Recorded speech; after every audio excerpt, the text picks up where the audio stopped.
દારૂ દૂષણ છે અને દારૂના દૂષણને જુઓ. આ જોઈ શકો છો, દારૂ પીતા હોય વ્યક્તિઓ જોઈ શકો છો. આ યુરિયા ખાતર, જે યુરિયા ખાતર દારૂમાં નાખવામાં આવે છે અને આ દારૂ તાત્કાલિક બનાવવામાં આવે છે, જે કાચા માલમાં આપણે જોઈ શકે છે. એટલે જે દારૂ પીવે છે એ લાંબો સમય નથી જીવી શકતો.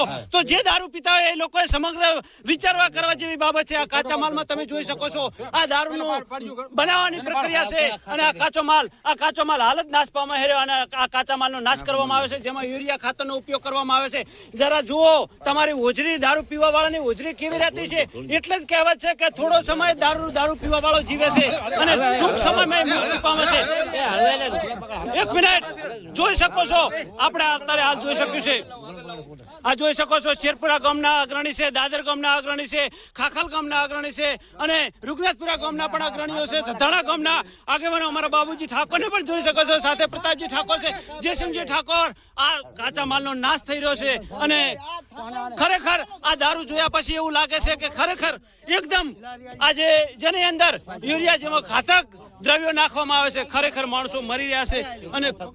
અને શેરપુરાના સરપંચ આપણી સાથે હાજર છે, ત્યારે આપણે જોઈ શકીએ છીએ કે આ ખરેખર દારૂ દૂષણ છે અને આ દૂષણનું ડમ, કાચા માલનો નાશ થઈ રહ્યો છે. અને જોઈ શકો છો, હવે દારૂ પીવાવાળા લોકોને વિચાર કરવાનો છે કે દારૂ કઈ રીતે બને છે.